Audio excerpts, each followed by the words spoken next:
நாடாளுமன்ற தேர்தலை முன்னிட்டு அதிமுகவும் திமுகவும் வேட்பாளர் பட்டியலை வெளியிட்டிருக்கிறார்கள். அதிமுகவுடைய பொதுச் செயலாளர் திரு எடப்பாடி பழனிசாமி கூட்டணி கட்சிகள் விவரங்கள்லாம் சொல்லி 16 நாடாளுமன்ற தொகுதிகளுக்கான அதிமுக வேட்பாளர் பட்டியலை வெளியிட்டார். தேமுதிக, புரட்சி பாரதம், இந்திய குடியரசுக் கட்சி, தமிழ் மாநில முஸ்லீம் லீக், புதிய தமிழகம், SDPI, பெருந்தலைவர் மக்கள் கட்சி, அகில இந்திய ஃபார்வர்ட் பிளாக், கிறிஸ்தவ முன்னேற்ற கழகம், இந்திய உழவர் உழைப்பாளர் கட்சி இதெல்லாம் அதிமுக கூட்டணியில இருக்கு அப்படின்னு அறிவித்தார். தேமுதிகவுக்கு 5 இடங்கள் ஒதுக்கப்பட்டிருப்பதாகவும் சொல்லப்பட்டது. மொத்தமாக 16 தொகுதிகளுக்கு, நாடாளுமன்ற தொகுதிகளுக்கு அதிமுகவுடைய வேட்பாளரையும் திரு EPS அறிவித்தார். திரு ஜெயவர்தன் தென்சென்னை தொகுதியில் போட்டியிடுகிறார். அதே போன்று நாகை உள்ளிட்ட நாமக்கல், விழுப்புரம், ஆரணி உள்ளிட்ட 16 நாடாளுமன்ற தொகுதிகளுக்கு அதிமுக சார்பாக வேட்பாளர் பட்டியல் வெளியிடப்பட்டது. அதைத் தொடர்ந்து திமுக தரப்பிலும் வேட்பாளர் பட்டியல் வெளியிடப்பட்டது. திமுகவுடைய நாடாளுமன்ற தேர்தல் அறிக்கையையும் வெளியிட்டார் முதல்வர் திரு MK ஸ்டாலின். மிக முக்கியமாக மாநில சுயாட்சியை முக்கியப்படுத்தும் விதமாக அரசியலமைப்பு சட்டத்தில் திருத்தம் கொண்டு வரப்படும் அப்படின்னு அவர் சொல்லியிருக்கிறாரு. முதல்வர் ஆலோசனையின்படி தான் ஆளுநர்கள் இனிமேல் நியமனம் செய்யப்படணும் அப்படின்றதையும் தேர்தல் அறிக்கையில் வலியுறுத்தி இருப்பதாக சொல்றார். ஆளுநருக்கு அதிக அதிகாரம் கொடுக்கக்கூடிய 361வது அரசியலமைப்பு சட்டப்பிரிவு நீக்கப்பட வேண்டும் அப்படின்றதையும் அவர் வலியுறுத்தி இருக்கிறார். உச்சநீதிமன்றத்துடைய கிளை சென்னையில் அமைக்கப்பட வேண்டும் அப்படின்னு வலியுறுத்தி இருக்கிறார். புதுச்சேரி மாநிலத்திற்கு மாநில அந்தஸ்து, திருக்குறளுக்கு தேசிய நூல் என்ற அந்தஸ்து, ரொம்ப முக்கியமாக இந்தியா முழுவதும் 1000 ரூபாய் மகளிர் உதவித்தொகை வழங்க ஏற்பாடு செய்யப்படும். 33% மகளிர் இடஒதுக்கீட்டை உடனடியாக அமலுக்கு கொண்டு வர நடவடிக்கை எடுக்கப்படும். சிலிண்டர் விலை 500 ரூபாயாக நிர்ணயம் செய்யப்படும். பெட்ரோல் விலை 75 ரூபாயாக நிர்ணயம் செய்யப்படும். டீசல் விலை 65 ரூபாயாக நிர்ணயம் செய்யப்படும் அப்படின்னு அறிவித்திருக்கிறார். மிக முக்கியமாக இந்த சாராம்சங்களை மட்டும், அறிக்கையில் இடம்பெற்றிருந்த முக்கியமான சாராம்சங்களை மட்டும் அவர் படித்து காட்டினார். அதே போன்று வேட்பாளர் பட்டியலையும் திரு ஸ்டாலின் வெளியிட்டார். வட சென்னையில் திரு கலாநிதி வீராசாமி, மத்திய சென்னையில் திரு தயாநிதி மாறன், தென் சென்னையில் திருமிகு தமிழச்சி தங்கபாண்டியன், அரக்கோணத்தில் திரு ஜெகத் ரட்சகன், நீலகிரியில் ராசா, சேலத்தில் திரு செல்வ கணபதி, ஆரணில திரு தரணிவேந்தன் உள்ளிட்ட வேட்பாளர்கள் பட்டியலையும் அவர் வாசித்தார். மொத்தமா 11 புது முகங்களுக்கு இந்த முறை வாய்ப்பு கொடுக்கப்பட்டிருப்பதாக சொல்லப்பட்டிருக்கிறது. 3 பெண்களுக்கு வாய்ப்பு கொடுக்கப்பட்டிருப்பதாகவும் அவர் கூறியிருக்கிறார். வழக்கறிஞர்கள், பட்டதாரிகள், முதுநிலை பட்டதாரிகளுக்கும் இந்த முறை வாய்ப்பு வழங்கப்பட்டிருப்பதாக சொல்லப்பட்டிருக்கு. கூர்ந்து கவனிக்க வேண்டிய இன்னொரு முக்கியமான அம்சம், பழைய முகங்களுக்கு சில பேருக்கு வாய்ப்பு மறுக்கப்பட்டிருக்கு. உதாரணமாக திரு பொன்முடியுடைய மகனுக்கு வாய்ப்பு மறுக்கப்பட்டிருக்கு. சேலம் பார்த்திபன் முன்னாள் நாடாளுமன்ற உறுப்பினருக்கு வாய்ப்பு மறுக்கப்பட்டிருக்கு. மருத்துவர் திரு செந்தில்குமார் அவருக்கும் வாய்ப்பு மறுக்கப்பட்டிருக்கு. இந்த மாதிரி சிலருக்கு வாய்ப்பு மறுக்கப்பட்டிருக்கு. விருந்தினர்கள் இந்த சிறப்பு விவாதத்தில் பங்கேற்றிருக்கிறார்கள். அரசியல் விமர்சகர் திரு ரவீந்திரன் துரைசாமி, ஊடகவியலாளர் திரு இந்திரகுமார் தேரடி, அதிமுகவுடைய முன்னாள் அமைச்சர் மூத்த தலைவர் திரு செம்மலை, ஊடகவியலாளர் திரு சாமிநாதன் ஆகியோரும் பங்கேற்றிருக்கிறாங்க. நம்ம பேசலாம். திரு ரவீந்திரன் துரைசாமி, இந்த அதிமுகவுடைய வேட்பாளர் பட்டியல், தொடர்ந்து வெளியிடப்பட்ட திமுக வேட்பாளர் பட்டியல், அதற்கு முன்பாக தேர்தல் அறிக்கை, திமுகவுடைய தேர்தல் அறிக்கை, இது குறித்து உங்களுடைய முதற்கட்ட கருத்தை சார். திமுகவோட தேர்தல் அறிக்கை, இந்தியா கூட்டணியில் நாம் பெரிய ஒரு அங்கம், நான் ஃபைட்டை மோடிக்கு எதிராக கொண்டு போறேன்னு மாநில உரிமைகள், திமுக அரசின் உள்ள சாதனைகள், திமுக அரசு நிறைவேற்றியதை நாங்கள் ஆட்சிக்கு வந்து மத்திய அரசு நிறைவேற்றும், நாங்கள் மோடிக்கு எதிரான ஒரு முன்னெடுப்புகளை செய்கிறோம், மாநில உரிமை, கவர்னர்களோட நடவடிக்கைகள், கவர்னர் நியமனத்தை சீஃப் மினிஸ்டர் கன்சல்ட் பண்ணி நியமிக்கணும், கவர்னரோட அதிக அதிகாரத்தை ரத்து பண்ணுறது, அதே வேளையில் ஆட்டுக்கதுக்கு தாடி நாட்டுக்கது கவர்னர் பேரறிஞர் அண்ணா பெருந்தகை சொன்னதை இன்னைக்கு சொல்ல முடியாத காரணம் இந்தியா கூட்டணியில் இருக்கனால, கவர்னர் வேணுங்கிற முடிவு காங்கிரஸுக்கு இருக்கிறதுனால அண்டர்ஸ்டாண்டிங் பொலிட்டிஷியன் ஆட்டு, அதில் அமனபிள் ஆட்டு, கவர்னர் வேண்டாங்கிற அதுக்குள்ள போகல. அதே மாதிரி மாநில மொழிகளுக்கு உரிமைங்கிறதுல இந்தியா கூட்டணியில் ப்ரோ இந்தியா வந்து தேஜஸ்வி யாதவும் அகிலேஷ் யாதவும் அவங்களுக்கு போட்டியா குஜராத்லேருந்து வந்த அமித்ஷாவும் போட்டி போட்டு நிற்கிறதுனால இந்திய எதிர்ப்புங்கிறத சொல்லாமல் மாநில மொழிகளுக்கான உரிமைங்கிறத சொல்கிறாங்க. ஸோ அண்டர்ஸ்டாண்டிங் பொலிட்டிஷியன் ஆட்டு இந்தியா கூட்டணியோட அந்த இந்தியா கூட்டணியோட தன்மைக்கு எதிராக ஒரு அடாப்டபிலிட்டியோடும் ப்ளஸ் மோடியை நான் எதுக்குறேன், இந்தியா கூட்டணியில் நாம் பெரிய சக்திங்கிறதுல ஆன்டி மோடிங்கிறதையும் பண்ணி அறிக்கை விட்டுருக்காங்க. இது வந்து இன்றைக்குள்ள சூழ்நிலையில எனக்கு எதிரி மோடி தாங்கிறத ஸ்டாலின் பொசிஷன் பண்றார். திரு சாமிநாதன், திமுகவுடைய தேர்தல் அறிக்கையில் இருக்கக்கூடிய முக்கியமான அம்சங்கள் குறித்து உங்களுடைய கருத்து என்ன? சரி, இதுல ரொம்ப முக்கியமா நம்ம பார்க்க வேண்டியது என்னன்னா, இந்தியா முழுவதுக்கும் அந்த பெண்களுக்கு 1000 ரூபாய் அப்படிங்கக்கூடிய ஸ்கீம் அவர் பத்த வச்சிருக்காரு அப்படிங்கறத தான் பார்க்க வேண்டியிருக்கு. ஏன்னா ஏற்கனவே சில மாநிலங்கள்ல சட்டப்பேரவை தேர்தல்கள்ல காங்கிரஸோ மற்ற கட்சிகளோ பாஜக கூட அறிவித்தது தானே அது. ஆமா, அதுக்கு முன்னோடியா இருந்தது திமுக தானே. திமுக செஞ்சதை பாத்தீங்கன்னா கர்நாடகாவில காங்கிரஸ் பண்றாங்க, இலவச பேருந்து பயணம்ங்கிற இதுவும் அதோட சேர்த்து அறிவிச்சாங்க. அது ரெண்டையும் செயல்படுத்த வேண்டிய ஒரு நிர்பந்தம் வந்துச்சுல.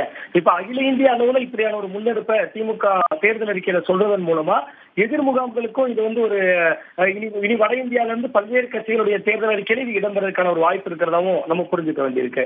இன்னொன்னு, முந்தைய தேர்தல் அறிக்கையில 2019 நாடாளுமன்ற தேர்தல் அறிக்கையில அவங்க ஏற்கனவே சொல்லியிருந்த பல விஷயங்கள் மறுபடியும் இதுல ரிப்பீட் ஆயிருக்கு. முதல்வர் பேசுகிற பொழுது குறிப்பிட்ட மாணவர்களுக்கான கல்விக்கடன் ரத்து விவகாரமா இருக்கலாம், அல்லது இந்த விவசாயிகளுக்கான குறைந்தபட்ச ஆதார விலையை கூட்டி கொடுக்கறதா இருக்கலாம்.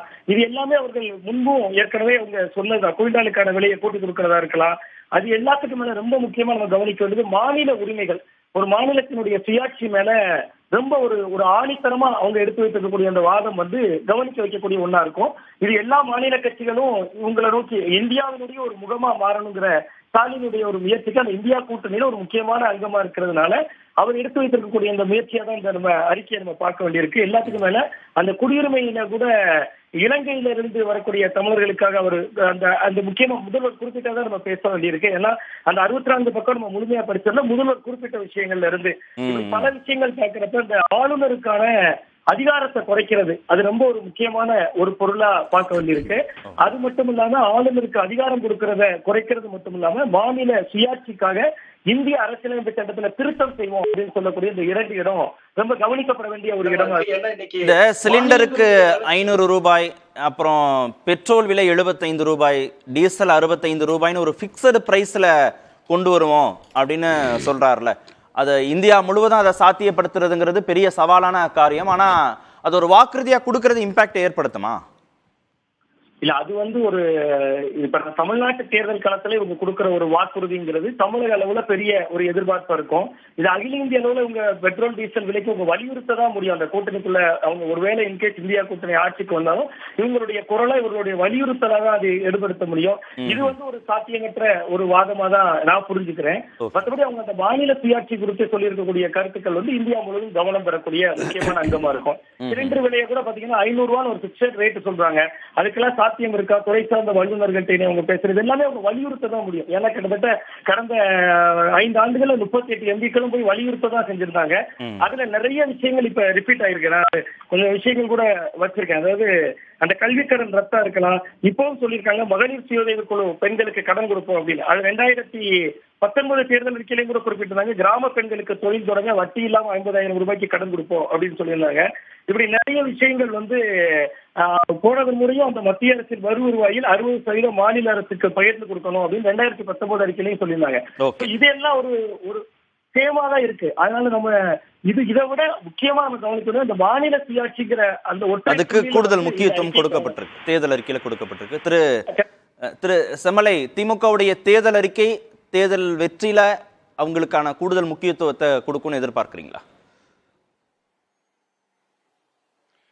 அதாவது முதலில் அனைத்து இந்திய அண்ணா திராவிட முன்னேற்ற கழகத்தை பொறுத்தவரையில் எந்த தேர்தல் களமாக இருந்தாலும் சரி, அது புரட்சித் தலைவர் எம்ஜிஆர் காலமானாலும் சரி, புரட்சித் தலைவர் அம்மா அவர்கள் காலமானாலும் சரி, அல்லது இப்பொழுது எடப்பாடியாருடைய ஆளுமையின் கீழும் சரி, தேர்தல் களம் என்று சொன்னாலே அனைத்து இந்திய அண்ணா திராவிட முன்னேற்ற கழகம் எதிரும் முந்துவதாக இருக்கும் என்பதை இன்றைக்கு எங்களுடைய பொதுச் செயலாளர் எடப்பாடியார் அவர்கள் நிரூபித்து காட்டியிருக்கிறார்கள்.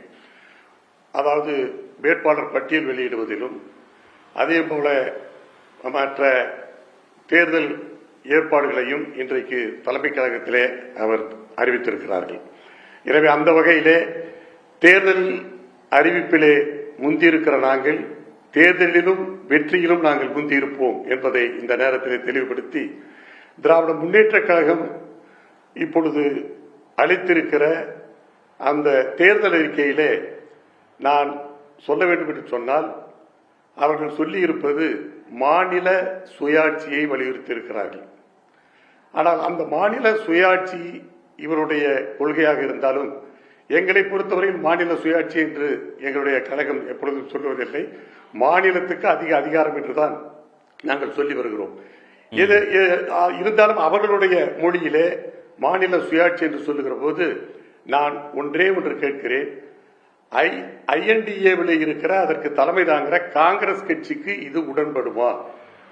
பொதுவாக தேசிய கட்சிகளை பொறுத்தவரையிலே, அது இந்திய தேசிய காங்கிரஸாக இருந்தாலும் சரி, பிஜேபியாக இருந்தாலும் சரி, ஒரு நாணயத்தின் இரு பக்கங்களாகத்தான் செயல்படுகிறார்கள். அது மாநில உரிமைகளாகட்டும், அல்லது மொழிக் கொள்கையாகட்டும், அல்லது கல்விக் கொள்கையாகட்டும், நிதி பகிர்வாகட்டும், அல்லது மற்ற நதிநீர் பிரச்சனையாகட்டும், இரண்டு தேசிய கட்சிகளுமே ஒத்த கருத்தோடு தான் இருப்பார்கள். எனவே அந்த நிலையிலே இன்றைக்கு திரு ஸ்டாலின் அவர்கள் திராவிட முன்னேற்ற கழக தேர்தல் அறிக்கையில சொல்லி இருக்கிறார் என்று சொன்னால், அதனாலதான் கடந்த காலத்துல காங்கிரசும் அதே ஒரு நிலைப்பாடை பின்பற்றியது. மாநில அரசுகளுக்கான அதிகாரத்தை குறைப்பது, நிதி பகிர்வை குறைப்பதுன்னு செயல்பட்டுச்சுன்னு விமர்சனங்கள் இருந்தது. பாஜக இப்போது செய்யுது அப்படின்ற விமர்சனங்கள் இருக்கிறதுனால தான் மாநில சுயாட்சி குறித்த விவகாரங்கள் எல்லாத்தையுமே அரசியலமைப்பு சட்ட திருத்தமாக கொண்டுட்டு வரணும் அப்படின்னு திமுக வலியுறுத்துது. சரி, அப்பொழுது அப்படி என்றால் இப்ப ஐஎன்டிஏவில் ஒரு மினிமம் ப்ரோக்ராம், அதாவது காம்பன்மெண்ட் ப்ரோக்ராம் போட்டுக்கலாமே. இப்ப ரவீந்திரன் துரைசாமி அவர்கள் சொன்னார், அவர் துல்லியமா அரசியல் விமர்சிக்க, துல்லியமா அரசியல் விமர்சிக்கிறவர். நான் கேட்கிறேன், அவருடைய திமுக கொள்கை என்ன? ஆளுநர் பதவியே தேவையில்லை என்பதுதான். ஆனால் இப்பொழுது எங்களுடைய புரட்சி தலைவர் அம்மா அவர்கள் சொன்ன கருத்து, அதாவது ஆளுநரை மாநிலங்களுக்கு நியமிக்கிற போது மாநில அரசாங்கத்தை கலந்துதான் மத்திய அரசு ஆளுநரை நியமிக்க வேண்டும் என்பது எங்கள் புரட்சி தலைவர் அம்மா அவர்கள் சொன்ன கருத்தை இப்பொழுது சொல்லுகிறார்கள். ஆளுநர் பதவியே தேவையில்லை என்று சொன்ன திமுக அதில் இப்ப டைல்யூட் ஆகியிருக்காங்க. அதே மாதிரி அது மட்டும் இல்ல, இன்னொன்றை சொல்லுகிறேன், அதாவது மொழிக் கொள்கையிலேயும் இப்ப டைல்யூட் ஆகியிருக்காங்க. மொழிக் கொள்கையில அவங்க இந்திய எதிர்ப்பு என்கிற அந்த ஒரு உணர்வோடு தான் திராவிட முன்னேற்ற கழகம் ஆட்சிக்கும் வந்தது, இன்றைக்கும் அந்த கொள்கையை வைத்திருக்கிறார்கள். ஆனால் அவருடைய இந்த தேர்தல் அறிக்கையில அது பற்றி சொல்லாமல் அந்த மொழிக் கொள்கையை பொறுத்தவரையில் நீர்த்து போக செய்திருக்கிறார்கள் என்பதுதான் என்னுடைய கருத்து. அண்ணாவுடைய பெயரை நீங்க அண்ணாவுடைய பெயரை கட்சியில் தாங்கி இருக்கிறீர்கள். ஆனா மாநிலத்தில் சுயாட்சி, மத்தியில் கூட்டாட்சின்னு சொன்ன அண்ணாவுடைய தத்துவத்தின் மீது பிடிமானம் இல்லை, நாங்க அப்படிலாம் சொல்லல, நாங்க அதிக அதிகாரம் மாநிலத்திற்குன்னு சொல்றோம்ன்றீங்களே, ரெண்டுக்கும் ஏதாவது வேறுபாடு இருக்கா? அப்போ நிச்சயமாக அதாவது சுயாட்சி என்பதற்கும் மாநிலங்களுக்கு அதிக அதிகாரம் என்பதற்கு வித்தியாசம் இருக்கிறது. மாநில சுயாட்சி என்பது நிச்சயமாக இன்றைக்கு இருக்கிற அரசியல் இந்திய அரசியல் சட்டப்படி அது சாத்தியமில்லை. அதிகாரம் வேண்டுமானால் கேட்டு பெறலாம், அதற்கு சில அரசியல் சட்ட திருத்தங்களை கொண்டு வரலாம். அதனால்தான் எங்களுடைய புரட்சி தலைவர் எம்ஜிஆர் அவர்களும் சரி, புரட்சி தலைவர் அம்மாவும் சரி, இன்றைக்கு எடப்பாடியாரும் சரி, மாநிலத்திற்கு அதிக அதிகாரம் தேவை என்பதைத்தான் இன்றைக்கு மத்திய அரசாங்கத்திற்கு வலியுறுத்தி வருகிறார்கள். எனவேதான் அந்த வார்த்தையை நான் உபயோகித்தேன். மாநில சுயாட்சி. மற்ற வாக்குறுதிகளை எப்படி பாக்குறீங்க? 17 ஆண்டு காலம் மற்ற வாக்குறுதிகளை எப்படி பாக்குறீங்க? இருக்கும்போது எங்கே போனது இந்த கோரிக்கையை? ஏன் அவர்கள் அப்பொழுது வற்புறுத்தவில்லை? திமுக அப்பொழுது ஆட்சியிலே இருக்கும்போது பிஜேபி ஆட்சியிலும் இருந்தார்கள், காங்கிரஸ் ஆட்சியிலும் இருந்தார்கள். அப்பொழுது 17 ஆண்டு காலத்திற்கு மேலாக இருக்கின்ற போது ஏன் இந்த தேர்தல் அறிக்கையிலே சொன்ன பிரச்சனைகளை அப்பொழுது வற்புறுத்தி வாதாடி பெறவில்லை என்பதுதான் என்னுடைய கேள்வி. மாநில சுயாட்சி கடந்து நிறைய வாக்குறுதிகள் கொடுத்திருக்காங்க. மூத்த குடிமக்களுக்கு ரயில் பயணத்துல சலுகை கொடுத்திருக்காங்க, சிலிண்டர் விலை, பெட்ரோல் விலை, டீசல் விலை குறைக்கப்படும் இருக்காங்க, இளைஞர்களுக்கான வேலை வாய்ப்பு குறித்த உத்தரவாதம் கொடுக்கப்பட்டிருக்கு, 100 நாள் வேலை திட்டம் 150 நாட்களாக உயர்த்தப்படும், கூலி உயர்த்தப்படும்ன்றாங்க, மாணவர்களுக்கு கல்வி கடன் ரத்து, பெண்களுக்கான தனி ஸ்கீம் அறிவிச்சிருக்காங்க. இப்படி எல்லாரையும் இன்க்ளூசிவா அறிவிச்சிருக்காங்களே, இது அரசியல் தேர்தல்ல அவங்களுக்கு இம்பாக்ட் கொடுக்கும்னு நினைக்கிறீங்களா? இல்ல இப்ப நெறியாளர் சொன்ன அத்தனை வாக்குறுதிகளும் ஏற்கனவே அனைத்து கட்சிகளாலும் சட்டமன்ற தேர்தலாலும் சரி, நாடாளுமன்ற தேர்தலாலும் சரி, 4-5 நாடாளுமன்ற சட்டமன்ற தேர்தலில் இதே கோரிக்கைகள் திரும்ப திரும்ப இடம்பெறுகிறது. இதில் ஒன்றும் புதிதாக இல்லை. அதாவது 50% ரயில்வேவில் மூத்த குடிமக்களுக்கும் பத்திரிகையாளர்களுக்கும் இருந்தது, ஏற்கனவே இருந்த சலுகைதான், இருந்து வந்த சலுகை. கொரோனாவுக்கு பிறகு பிஜேபி ஆட்சி அதை ரத்து செய்து விட்டது, அதை மீண்டும் கேட்கிறார்கள். எனவே இது புதிதாக ஒன்றுமே இல்லை, எல்லாம் அரைத்தமாவையே அரைத்துக் கொண்டிருக்கிறார்களே தவிர வேறொன்றும் புதிதாக இல்லை. திரு இந்திரகுமார், தேர்தல் அறிக்கையில் இருக்கக்கூடிய முக்கியமான அம்சங்களுடைய முதற்கட்ட கருத்து தான் விருந்தினர்கள் சொன்னாங்க. மாநில சுயாட்சி தொடங்கி இளைஞர்களுக்கு மாணவர்களுக்கான அம்சங்கள் வரைக்கும் பல்வேறு விஷயங்கள் இடம்பெற்றிருக்கிறது. நீங்க எதெல்லாம் முக்கியமானதாக கருதுகிறீர்கள்? முதல்ல செம்மலை அவர்கள் ரொம்ப மூத்த அரசியல் தலைவர். இந்தி திணிப்பு அப்படின்றத குறித்து முதலமைச்சர் வாசித்த அந்த முன்னோட்ட ஹெட்லைன்ஸை மட்டும் வச்சுட்டு அவர் கருத்தை சொல்லிட்டாருன்னு நினைக்கிறேன். தாய்மொழியாம் தமிழ் மொழியின் மொழியை காத்திடவும், இந்தி திணிப்பு மொழி ஏகாதிபத்தியம் எந்த வடிவில் வந்தாலும் அதை எதிர்த்திடவும் அப்படின்ற வரிகளோட தான் மொழிக் கொள்கை என்பதே அந்த அறிக்கையில் தொடங்குது. அதனால் அந்த இடத்துல இந்தி திணிப்பை எதிர்த்தல் அப்படின்றதுல நீர்த்து போனதாக கருதவில்லை. ரெண்டாவது, மாநில சுயாட்சி அல்லது அதிகாரம் அப்படின்ற பிரச்சனை வரும் பொழுது 1972 தான் அதிமுக தன்னுடைய, அப்போதான் அதிமுக உருவாகுது, அந்த உறுப்பினர்கள்லாம் தன்னுடைய ஸ்டாண்டை மாற்றுறாங்க. ஏன்னா 71-72 கலைஞர் சுயாட்சின்ற வார்த்தையை பேசும் பொழுது கலைஞர் பயன்படுத்தின வார்த்தையை நம்ம பயன்படுத்தக்கூடாது அப்படின்னு சொல்லிட்டு அவங்க எந்த எக்ஸ்டெண்டுக்கு போனாங்கன்னா, அண்ணா சுயாட்சியே கேட்கலன்ற எக்ஸ்டெண்டுக்கு தமிழ்நாடு சட்டப்பேரவையிலே பேசியிருக்கிறாங்க. ஆனால் அண்ணா சுயாட்சி தான் கேட்டார், சுயாட்சியை தாண்டிய ஒன்றையும் கேட்டார். அதையெல்லாம் அதிமுக இன்றைக்கு கேட்பார்களா அப்படின்னு தெரியவில்லை. ஏன்னா அண்ணாவுக்காக தான் கூட்டணியிலிருந்தே உடைந்ததாகலாம் சொன்னாங்க. அண்ணா இன்றைக்கு இருக்கக்கூடிய சூழல்ல மாநில சுயாட்சிங்கிறது சாத்தியம் இல்ல. அதிக அதிகாரம் கேட்டு பெறுதல், அதிக நிதி கேட்டு பெறுதல்ங்கிறது அதிகாரத்துக்கான யதார்த்தமா பேச, யதார்த்தத்துக்கு வந்துட்டாங்களா அதிமுக? அப்படி புரிஞ்சுக்கணுமா திரு செம்மலை பேச்சுல? இல்ல, யதார்த்தத்துக்கு இல்ல. அதிமுக ஆரம்பத்திலிருந்தே சுயாட்சி என்பதுல ஒரு தீவிரமான நோக்கம் இருந்தது இல்ல. இப்ப கவர்னர்ஸ் எஸ்கேப் ஆகிறாங்க அப்படின்னா, கவர்னர் குறித்தான அதிகாரங்களை எப்படி கிரப் பண்றது அப்படின்னு பார்க்கும்போது 356 மாநில அளவிலான அரசாங்கங்களை கலைப்பதற்கான அதிகாரத்தை ஆளுநர் கையில் வச்சிருக்கிறாரு. அதை கேள்வி எழுப்புறாங்க, அதை நீக்க வேண்டும்னு சொல்றாங்க. 361 immunity to governors and president, இவங்க 2 பேர் மேலேயும் எந்த விதமான கிரிமினல் ப்ரொசீடிங்ஸும் எந்த விதமான சட்ட ரீதியான நடவடிக்கையும் எடுக்க முடியாது. அதை வைத்துக்கொண்டு பல நடவடிக்கைகள் இதற்கு முந்தைய காலகட்டத்தில் நடைபெற்றிருப்பதாக குற்றச்சாட்டு இருக்கிறது. அவங்களெல்லாம் விசாரணைக்கே எடுத்துக்கொள்ள முடியாத நிலை இருக்கிறது. சுப்ரீம் கோர்ட்டுக்கு போனாலும் கவர்னரை கேள்வி கேட்க முடியாதுன்ற ஒரு இடத்தை உருவாக்கி வைத்திருக்கிறார்கள். அதையெல்லாம் மாற்றணும் அப்படின்னா 361 ஒழிக்கணும். இன்னைக்கு இல்லை, 1974 கவர்னரை பற்றி பேசும் பொழுது கவர்னர் என்னும் பதவியினுடைய இந்த கால தேவை இன்னமும் இருக்கிறதா என்பதை உணர்ந்து கொண்டு நாம் செயல்பட வேண்டும். ஆனால் கவர்னர்களை நியமிப்பதற்கு குறைந்தபட்சம் மாநில அரசை கலந்தாலோசிக்க வேண்டும் 1974 தீர்மானத்தில் அப்படித்தான் போடப்பட்டிருக்கிறது. இப்போதும் அதனுடைய கண்டினியூட்டியாக தான் பேசியிருக்காங்க. அதனால திமுகவினுடைய ட்ராக் சேஞ்சஸ் அல்லது டைல்யூஷன் அப்படின்றத எங்கேயும் பார்க்கல. ஆனால் கூடுதலாக இதில் இலங்கையிலிருந்து இங்கு புலம்பெயர்ந்து வந்திருக்கக்கூடிய புலம்பெயர்ந்த தமிழர்களுக்கெல்லாம் குடியுரிமை வேண்டும் என்பது ஒன்று. ரெண்டாவது, சிஏஏ அப்ராகேஷன் அப்படின்றத குறிப்பிட்டிருக்கிறாங்க. இங்கு இருக்கக்கூடியவர்களுக்கு காஸ்ட் பேஸ்டு சென்சஸ் எடுக்கப்படும் அப்படின்றத வலியுறுத்தி இருக்கிறாங்க. டீலிமிட்டேஷன்ல மாநில உரிமைகள் பாதிக்கப்படும். ஏற்கனவே யூபி அண்ட் பீகார் அந்த 120 வெர்சஸ் இங்கே இருக்கிற 40 அப்படின்னு வரும்பொழுது அந்த 120 மெஜாரிட்டியை பிஜேபி கையில் வைத்துக்கொண்டு நமக்கு எதிரான சட்டங்களை எல்லாம் எளிதாக நிறைவேற்றி கொண்டிருக்கிறார்கள். அப்படிங்கும் போது டீலிமிட்டேஷனை நம் கையில் இருப்பது போன்ற லகான நம்ம கையில் இருப்பது போன்ற மாற்றி அமைப்பதற்கான வேலைகளை செய்ய வேண்டும் அப்படின்றது தமிழ்நாட்டினுடைய கோரிக்கை. இந்த தேர்தல் வாக்குறுதிகள் எல்லாமே பல தேர்தல் அறிக்கைகளை இடம்பெற்றிருக்கு. தொடர்ந்து திமுக சொன்னதையே சொல்லிட்டு இருக்குன்ற விமர்சனத்தையும் வச்சாங்கல்ல. திரு சாமிநாதனும் அதை குறிப்பிட்டாரு, பழைய தேர்தல் அறிக்கை வாசிச்சு காமிச்சாரு. திரு செம்மலையும் அதை சொல்றாரு. இந்தியாவுடைய சுதந்திர போராட்ட காலம் எப்ப ஆரம்பிக்குது? 1800களின் இறுதியில் ஆரம்பிக்குது. 1800களின் இறுதியில ஜம்புத்தீவு பிரகடனம்னு போட்டு இங்க மருது சகோதரர்கள் விடுதலை பேசினாங்க. அதுக்கப்புறம் 200 வருஷம் நம்ம தொடர்ந்து அதே வார்த்தையை தானே அப்படியே பேசிக்கிட்டு இருந்தோம். 100 வருஷமா இதே பேசிட்டு இருக்கீங்க, காந்தியால என்ன கிழிக்க முடிந்தது? 50 வருஷமா இதே பேசிட்டு இருக்கீங்க, நேதாஜியால என்ன செய்ய முடிந்ததுன்னு கேட்கறது மாதிரி இருக்கிறது. போராட்டம் அப்படின்றதும் உரிமைகளை பெறுவது அப்படின்றதும் ஒரு நாள் 2 நாளில் வந்து விடுவது அல்ல அப்படின்றது அதிமுகவுக்கும் நன்றாக தெரியும். தமிழ்நாட்டில் மட்டுமல்ல, இந்தியா முழுக்க இருக்கக்கூடிய கட்சிகளுக்கு நன்றாக தெரியும். பொலிட்டிக்கலா டிஃபெண்ட் பண்றதுக்காக வேணா இதை ரொம்ப நாளா கேட்டுட்டு இருக்கீங்க, என்ன செஞ்சீங்க அப்படின்றது. பொலிட்டிக்கலா ரொம்ப நாளா இதை கேட்டதனுடைய விளைவாகத்தான் தமிழ்நாடு பல்வேறு இடங்களில் முன்னேறியதாக இருக்கிறது. பல்வேறு வகைகளில் உயர்ந்த ஒரு விஷயத்துக்கு மட்டும் நான் திரு செம்மலைட்ட விளக்கம் கேட்கிறேன். கேட்க வேண்டிய இடத்துல மாநில கட்சிகள் காலகாலமா இருக்கிறாங்க. ஆனா கொடுக்க வேண்டிய இடத்துல இருக்கிற மத்திய அரசு செவி சாய்க்காததுனால இந்த தேர்தல் வாக்குறுதிகளை ஒவ்வொரு தேர்தலுக்கும், சட்டமன்ற தேர்தலுக்கும் கொடுக்க வேண்டியதா இருக்கு, நாடாளுமன்ற தேர்தலுக்கும் கொடுக்க வேண்டிய கட்டாயத்திற்கு மாநில கட்சிகள் தள்ளப்பட்டிருக்கிறார்கள் அப்படின்ற அளவுல புரிஞ்சுக்கணுமா? அதை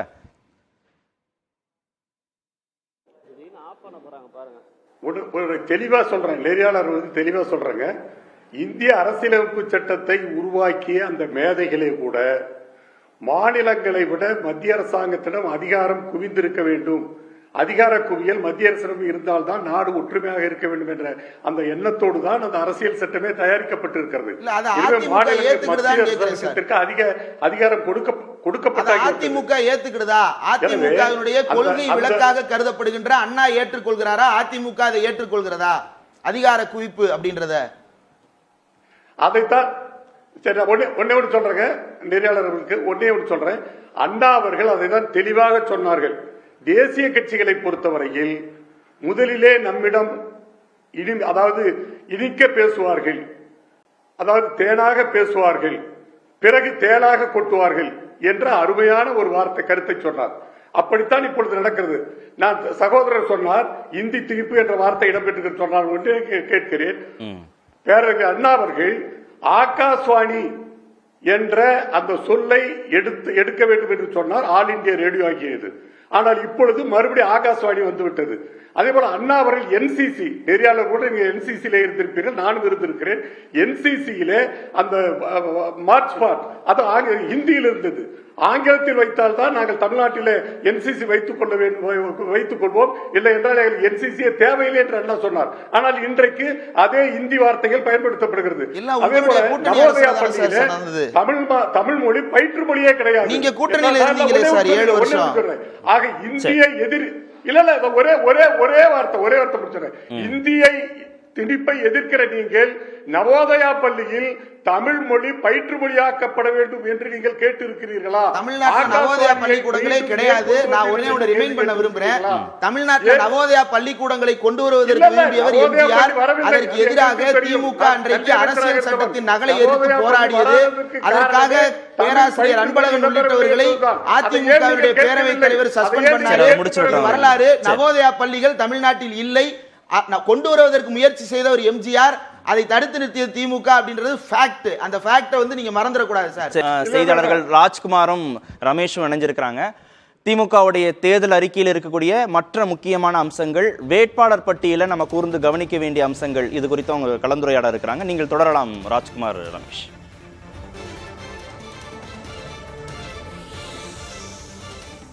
கார்த்திகேயன், திமுக இன்று மக்களவை தேர்தலுக்காக போட்டியிடக்கூடிய வேட்பாளர்கள் மற்றும் தேர்தல் அறிக்கையை இன்று முதலமைச்சர் மு.க. ஸ்டாலின் வந்து வெளியிட்டிருக்காரு.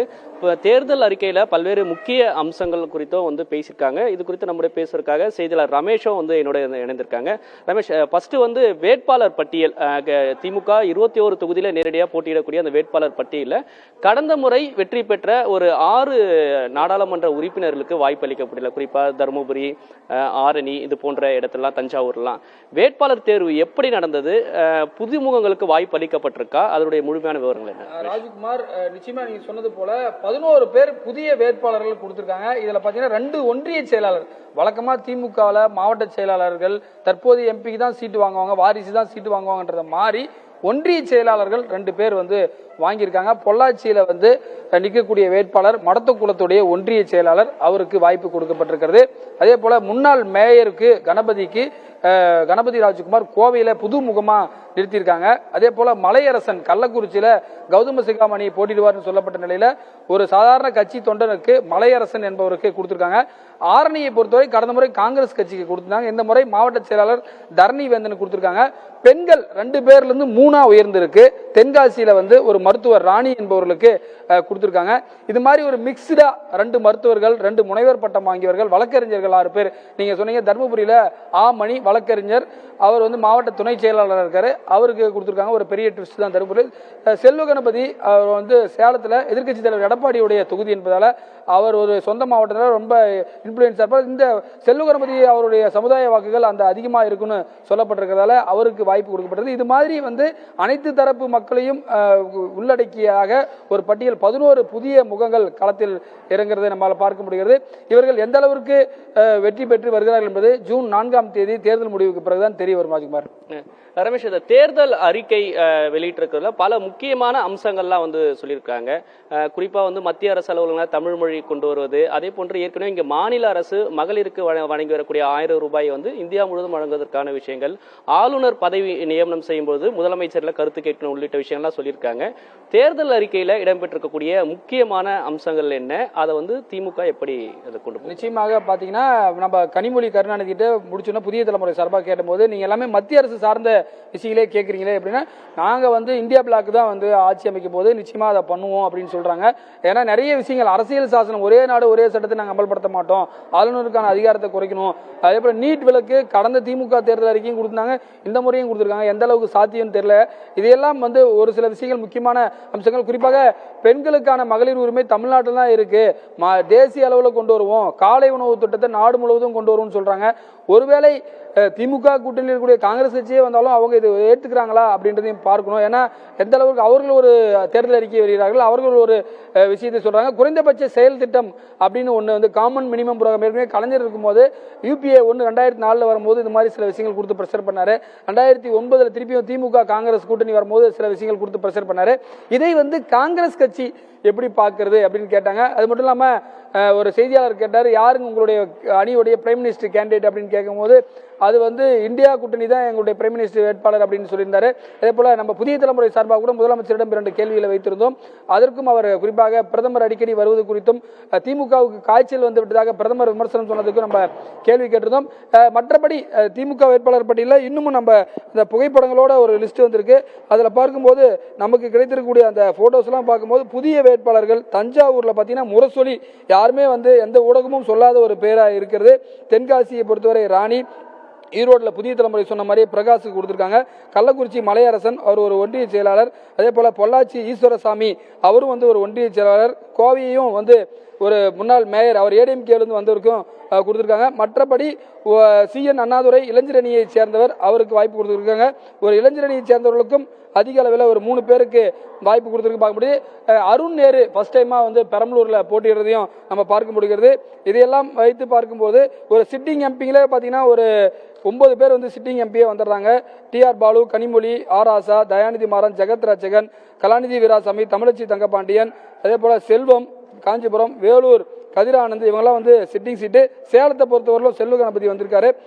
இதுதான் குறிப்பாக மாவட்ட செயலாளர் கூட தரணி வேந்தனுக்கு வாய்ப்பு கொடுக்கப்பட்டிருக்கிறது. இது போன்று வழக்கறிஞர்கள், மருத்துவர்கள், முனைவர்கள் என அனைத்து தரப்பையும் கொடுத்திருக்காங்க. இது எப்படி போய் ரீச் பண்ண, முதலமைச்சருடைய பிரச்சாரம் 22ஆம் தேதி திருச்சி சீரனூர்ல ஆரம்பிக்கிறாங்க.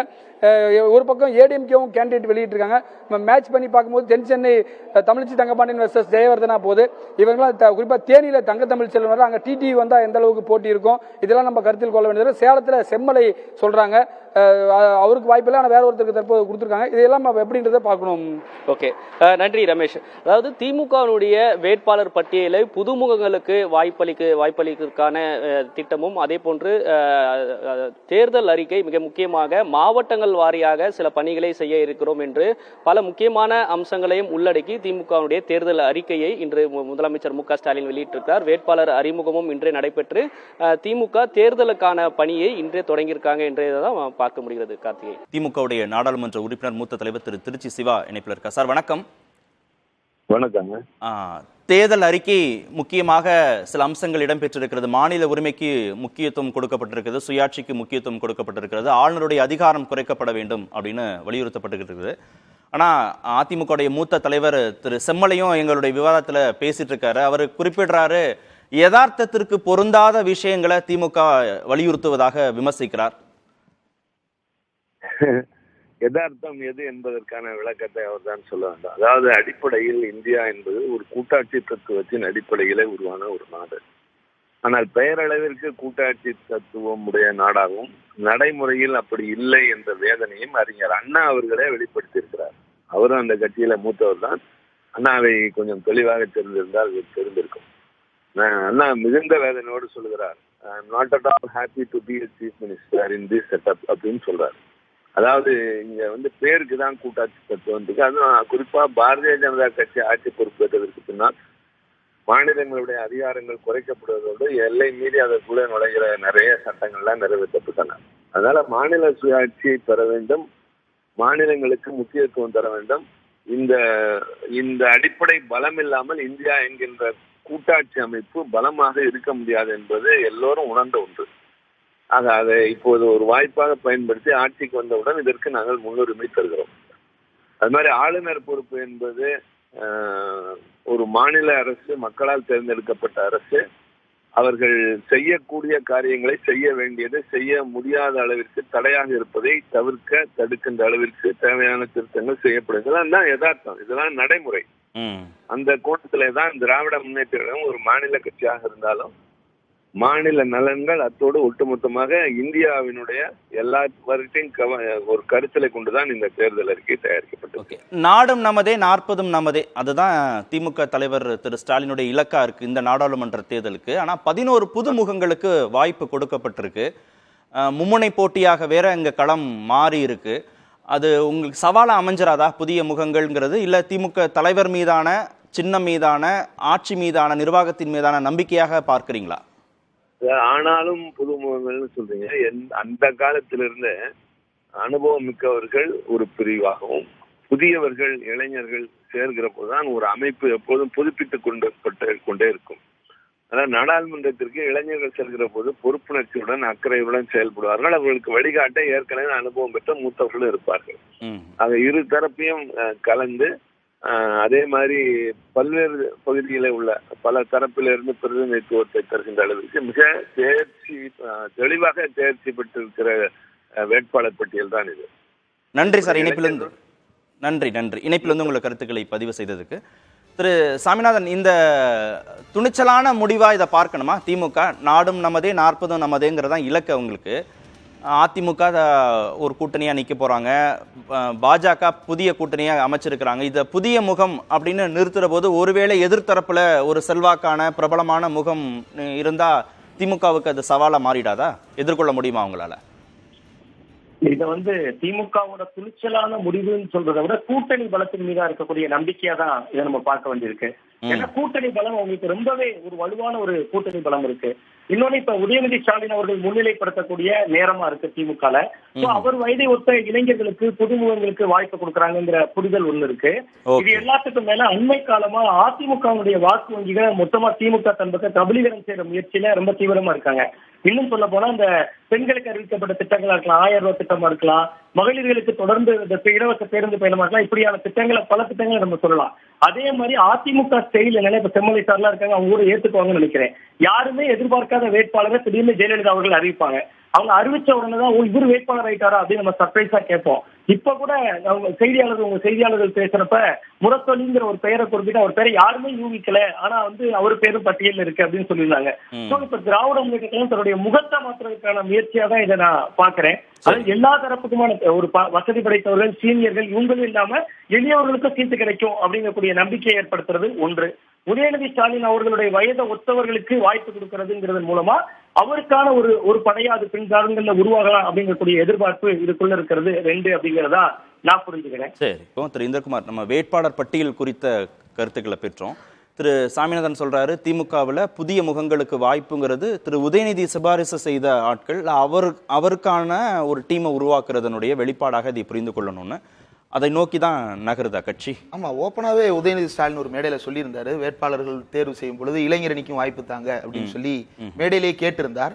அதை பார்த்து பரிசீலனை செய்வோம்னு தான் அப்பவும் பதில் சொல்லியிருந்தாங்க. இப்போ அது பரிசீலிக்கப்பட்டிருக்கிறது. இப்போ இல்ல, குழுக்கள் ஒருங்கிணைக்கப்பட்டதிலேயே தேர்தல் அறிக்கை தயாரிப்பு குழுவா இருக்கட்டும், அல்லது தொகுதி பங்கீடு குறித்து பேச்சுவார்த்தை நடத்தும் குழுவா இருக்கட்டும், அதுலேயுமே சீனியர்ஸ் அண்ட் ஆஸ்பிரேஷனல் ஜூனியர்ஸ் அப்படின்ற லிஸ்ட் பார்க்க முடிந்தது.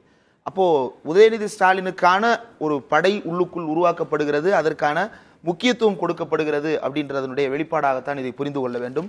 இதுல இன்னொரு விஷயம், மோஸ்ட் சீனியர்ஸ் எல்லாமே அவங்களுடைய பீக் டயத்தினுடைய எண்டை நோக்கி போயிட்டு இருக்கிறாங்க. சோ அப்போ இன்னொரு செட் உள்ள தேவை திமுகவுக்கு. திமுகவை பொறுத்த வரைக்கும் நாடாளுமன்றத்துல ஒருத்தர் உள்ள போறாங்க அப்படின்னா they can perform a long, ரொம்ப நாள் அவங்க உள்ள இருப்பதற்கான வாய்ப்பு அவங்களுக்கு கிடைக்கும். இப்போ புதியவர்கள் உள்ள போகும் பொழுது அவங்க அடுத்து மேலையும் அதற்கடுத்து ஒரு செட்டும் உள்ள வருவதற்கான ஒரு வாய்ப்பு உருவாகி இருக்கிறது. வேட்பாளர்களுடைய சாய்ஸை பொறுத்தளவுல திமுக சரியாகத்தான் தேர்வு செய்திருக்கிறது அப்படின்னு பாக்குறேன். இடங்களை பொறுத்தளவிலுமே கூட இப்போ கள்ளக்குறிச்சி, விருதுநகர், கடலூர், மத்திய சென்னை, திருச்சி எல்லாம் தேமுதிக வருகிறது அப்படிங்கிற பொழுது திமுகவுக்கு அது இன்னமும் கூட ஒரு கேக் வாக்காக, தேமுதிக ஒரு டஃப் கொடுப்பதற்கான வாய்ப்பு இருந்தாலும் தேமுதிக தன்னை ஒரு கட்சியா 26 வரைக்கும் எஸ்டாப்ளிஷ் பண்ணிக்கிட்டாலும் கூட இந்த எலெக்ஷன் அப்படின்றத பொறுத்தவரை திமுக வேட்பாளர் பட்டியல் அதிமுகவை விட பல மடங்கு வீரியமானதாக பார்க்க முடியும். ஓகே, அவங்களுக்கான வின்னபிலிட்டி கூடுதலா பாக்குறீங்க வேட்பாளர் நிறுத்துறதன் மூலமாக. பாஜகவுடைய மூத்த தலைவர் திரு ஜி.கே. நாகராஜன் இருக்கார். சார் வணக்கம். வணக்கம் சார். வேட்பாளர் பட்டியல அறிவிச்சிட்டாங்க அதிமுக, எந்தெந்த கட்சிகள் கூட்டணிங்கிறதையும் சொல்லியாச்சு. திமுக தேர்தல் அறிக்கையும் வெளியிட்டுட்டாங்க, வேட்பாளர் பட்டியலையும் வெளியிட்டுட்டாங்க. இதுல பாஜக கூடுதல் சவாலை எதிர்கொள்ள வேண்டியதா இருக்குமா இந்த கூட்டணிகளுக்கான தொகுதிகள் ஒதுக்கீடு வேட்பாளர்கள்னு வருகிற போது? இல்ல அப்படி தெரியல சார் எனக்கு. ஏன்னா இவங்க வழக்கம் போல வாரிசு அரசியல் நிறைய உள்ள வந்திருக்கு. குடும்ப அரசியலுடைய தாக்கம் ரொம்ப அதிகமா இருக்கு. அது போக இன்னொரு பாயிண்ட் ஆஃப் வியூல நீங்க பாத்தீங்க அப்படின்னா இன்னைக்கு எங்களுக்கு ஒரு வளமான ஒரு ஸ்ட்ராங்கான ஒரு பிரதம வேட்பாளர் அப்படிங்கிறப்போ அது பாசிட்டிவிட்டிகள் ரொம்ப அதிகமா இருக்கிற மாதிரி நான் ஃபீல் பண்றேன். Okay okay. கோயம்புத்தூர்லாம் பாத்தீங்கன்னா அவங்க அண்ணா திமுகவில் இருந்து ஒரு திமுகவுக்கு மாறிய ஒரு வேட்பாளர் தான் அப்படிங்கிற மாதிரி. வலிமையான பிரதமர் வேட்பாளருங்கிறது இந்த கட்சிகளுடைய வியூகங்களை தகர்க்கிறதுக்கான வாய்ப்புன்றீங்க. இவங்களுக்கு யார் லீடர்னு காமிக்கிற, யார் பிரதமர்னு காமிக்கிறதுக்கான ஆட்களே இல்ல, தான் பிரச்சனை. பட் பாஜகவுக்கு அந்த ஒரு மிகப்பெரிய வாய்ப்பு, ப்ரூவ்டு லீடர், அதாவது ப்ரூவ்டு பிரைம் மினிஸ்டர் இருக்கார் கையில. சோ அந்த வகையில எங்களுக்கு ஒரு பெரிய பாசிட்டிவ். ரெண்டாவது இவங்க கொடுத்துருக்கிற இந்த தேர்தல் அறிக்கைகள் எல்லாமே எல்லாம் இவங்க ஏற்கனவே கொடுத்து நிறைவேற்றப்படாத பல்வேறு இது கல்வி எல்லாம் நாங்க தள்ளுபடி செய்வேன்னு சொன்ன கல்வி கடன் எல்லாம் அதெல்லாம் அவங்க செய்யவே இல்லை. சரி. அதே மாதிரி 1000 ரூபாய் மீண்டும் சொல்றாங்க, அது பல பேருக்கு முறையா கொடுக்கப்படல. தேர்தல் அறிவிச்சு பல வருஷங்கள் கொடுத்து கொடுத்தாங்க. அதே மாதிரி மத்திய அரசுடைய எல்லா சட்டங்களையும் நாங்க சட்டங்களை ரத்து செய்வேன்னு சொல்லியிருக்காங்க. இது முழுசாவே எந்த வகையிலும் ஒரு வளர்ச்சியான இந்தியாவுக்கான ஒரு திட்டமா எங்களோட அறிக்கையாவும் தெரியல. அந்த வகையில பாக்குறப்ப இது என்ன செய்யறதுன்னு தெரியாம, என்ன சொல்லணும் அப்படிங்கறது தெரியாம சொல்லியிருக்காங்க. பாஜகவுக்கு எதிராக அதான் சொல்லணுங்கிற மாதிரியே ஒழிய ஒரு ஒரு நீண்டகால நோக்கத்தோடவோ ஒரு திட்டத்தோடவோ இவங்க எந்த ஒரு தேர்தல் அறிக்கை கொடுத்த மாதிரி இல்லை. வழக்கம் போல இந்த மொழி உணர்வை தூண்டுறது, திருக்குறள், இந்த விஷயங்கள் எல்லாமே. ஏன்னா இவங்க ஏற்கனவே ஏறக்குறைய 70 சிலிண்டர் 500 ரூபாய்க்கு கொடுக்குறோம், பெட்ரோலை 75 ரூபாய்க்கு கொடுக்க போறோம், டீசல் 65 ரூபாய்க்கு கொடுக்க போறோம் அப்படின்றாங்க. இளைஞர்களுக்கான வேலை வாய்ப்பு, கடன் திட்டங்கள், மாணவர்களுக்கான கல்வி கடன் ரத்து, அப்புறம் சிறுபான்மை மக்களுக்கு சாதகமான அம்சங்கள், இதெல்லாம் ஒரு இம்பாக்ட் ஏற்படுத்திடாதா? இல்ல இந்த இம்பாக்ட்ல உங்களுக்கு புதுசு இல்லைங்களே, இவங்க ஆல்ரெடி எல்லாமே சொன்னதானே. 63 ஆண்டு காலம் காங்கிரஸ், இவங்க கூட திமுக 18 ஆண்டு காலம் இருந்திருக்கிறாங்க. எதுவுமே இவங்க செய்யலையே. செய்யாத மீண்டும் மீண்டும் நாங்க செய்யற, உங்களுக்கு வாய்ப்பு கொடுத்தாகி விட்டது. நிறைய வாய்ப்பு கொடுத்தாங்க மக்கள். மீண்டும் நீங்க பழசியே சொல்லிட்டு இருக்கீங்க. இப்போ அதே மாதிரி மீண்டும் தமிழுணர்வு, மத்திய அரசுல தமிழ் மாநில மொழி, இதேதான் மொழியும் இனமும் இதை குறித்து அதிகம் பேசுறாங்களே ஒழிய கன்ஸ்ட்ரக்டிவா ஒரு இந்திய நாட்டின் வளர்ச்சிக்காக என்ன செய்யறோம் அப்படிங்கறத அவங்க தெளிவா சொல்லவே இல்லை. வரட்டும், எல்லா கூட்டணிகளுடைய முழுமையான வேட்பாளர் பட்டியல் வெளியிட வரட்டும். அதே மாதிரி அதிமுக இன்று மாலை தேர்தல் அறிக்கை வெளியிட போறதாக சொல்றாங்க. உங்களுடைய தேர்தல் அறிக்கையெல்லாம் வெளியில வரட்டும். அது குறித்த ஒப்பீட்டு அளவுல அடுத்த விவாதத்தை நம்ம கட்டமைக்கலாம். நன்றி இன்றைய நிகழ்ச்சியில் பங்கேற்ற அனைத்து விருந்தினர்களுக்கும்.